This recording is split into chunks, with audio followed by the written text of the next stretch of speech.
Everyone, welcome to Plants and Politics. So, Project Veritas did what they do best. They made fools of themselves and proved beyond a shadow of a doubt that ballot fraud did not take place at the Erie, Pennsylvania post office, as postal worker Richard Hopkins initially claimed. And those responsible for exposing Hopkins' fabrication are Hopkins himself and Project Veritas. So, who's Hopkins and what's this all about? Well, in case you missed my recording yesterday, Hopkins is a postal carrier in Erie, Pennsylvania, and he claimed that he overheard his supervisor conspiring to commit ballot fraud. More specifically, Hopkins signed an affidavit stating that he heard a postmaster telling a supervisor in his facility that the postmaster was backdating the postmarks on ballots to make it appear as though they had been collected on November 3rd, even if they had been collected the following day or later. So Hopkins attested to the fact that he overheard how the two, quote, discussed how on November 4th, 2020, they had backdated the postmark on all but one of the ballots collected on November 4, 2020 to make it appear as though the ballots had instead been collected on November 3, 2020. I overheard the postmaster tell the supervisor that they messed up yesterday, which is in quotes, November 4, 2020, by accidentally postmarking one ballot as having been collected November 4, 2020, when it had actually been collected. That was his statement. That was part of the affidavit that he signed, and I'm going to get to why that affidavit itself is just a joke. But in a truly spectacular display of what it means to self-own, the right-wing conspiracy group known as Project Veritas completely blew it and posted 2 hours of Hopkins' interview with authorities online. So Hopkins had secretly recorded the interview. At the end of the interview with the investigators, he did tell them that he had recorded it, and he handed that over to Project Veritas. They thought they really had something. Oh, they thought this was going to own the libs and show how disgraceful everything was. And I mean, to hear people on their YouTube channel tell it, to hear the right wing talk about what was included in this recording, you would think that the guy was having his fingernails removed one by one and sticks in his eyes and just being tortured.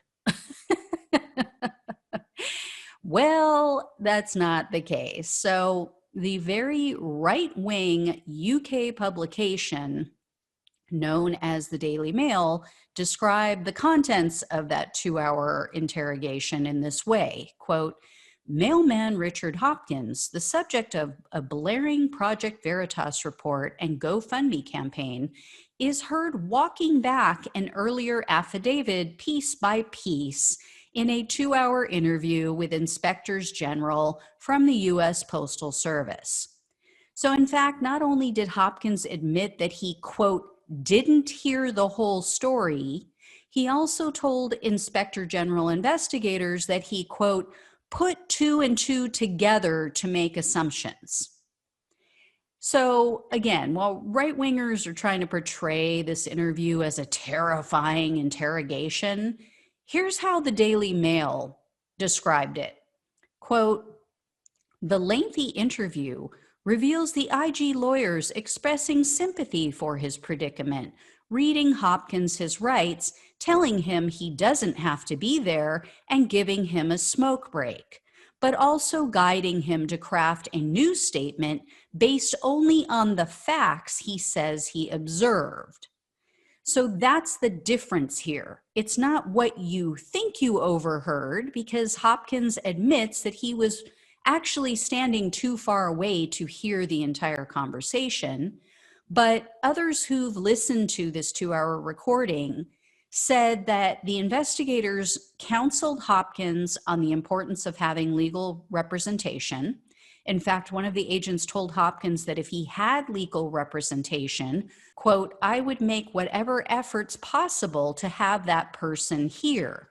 They also reminded Hopkins repeatedly that his cooperation was completely voluntary, meaning you're not being held against your will, guy. You can get up and leave. And when the investigators asked Hopkins if he had an attorney, Hopkins told him that Project Veritas had an attorney on retainer, quote, in case there's anything that happens.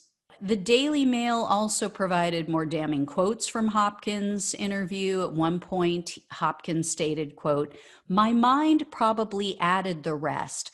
I understand that. And when he was questioned about what he specifically overheard, Hopkins said, quote, specifically, what I heard was 4th ballots picked up. And then I heard them say something about the markings being on the 3rd. One was on the 4th. That's it. Based on my assumption of what I could hear was that they were postmarking them on the 3rd that were picked up on the 4th. I didn't specifically hear the whole story. I just heard part of it, and I could have missed a lot of it. I've been questioning it at this point because it's been so long and I know it's gotten me so freaked out. So, major fail. Good job, Project Veritas. Hopkins also admitted to investigators that he never actually heard the words messed up, which he claimed, and which he signed the affidavit saying that that's what they said. Investigators also asked Hopkins if he ever heard the word backdate used by the supervisor or anyone else in regard to the ballots, to which he replied no. And the inspector general agents asked Hopkins if he wished to stand by his assertion and sworn statement about the backdated ballots. And Hopkins said, quote, at this point, no. So what we also are now finding out is that Project Veritas supplied the attorney who was responsible for drafting the first affidavit that Hopkins signed in which he accused his supervisor. And in the interview with the Inspector General's office, Hopkins expresses regret for signing it. He actually said that he wasn't really aware of what was contained in the affidavit. In fact, Hopkins stated that he was in, quote, so much shock, I wasn't paying that much attention to what they were telling me. So Project Veritas also immediately advised Hopkins to set up a GoFundMe page, which has now garnered over $130,000 in donations. And, you know, that could be viewed as a nefarious and backdoor way in which to pay him to say what they want, something that they've been accused of in the past. So who's to say, you know, that they're not giving money to people and those people are then sending it in as a donation? And now Hopkins, mind you, as I mentioned yesterday, is saying, oh no, I never recanted my story. The inspector general investigators, they tricked me and they fooled me. I mean, this guy just, was he born yesterday? Did he just fall off a turnip truck? Because he's telling the inspector general investigators that Project Veritas tricked him and he didn't know what he was signing then. Now he's saying that the inspector general's office tricked him and he didn't know what they had him signing and that he never recanted when he's on tape saying, yeah, I didn't actually hear what I said I heard. I mean, so when were you lying, guy? I mean, were you lying when you signed the Project Veritas affidavit, or were you lying when you signed the affidavit with the inspector general people? It's one or the other. But you signed one affidavit knowing that what you were signing was wrong, that was false. So, I mean, this guy just seems like he's in for a world of hurt. And in the meantime, the postmaster that Hopkins accused is now receiving death threats. The guy is actually having his life threatened because of this BS, because Hopkins assumed that he heard what he thought he heard. And here's the really unbelievable fact that you're never going to hear from Project Veritas, of course, or Trump, or anybody on his team. Even if Hopkins was correct, even if they were backdating ballots that came in after the fact, how many were there?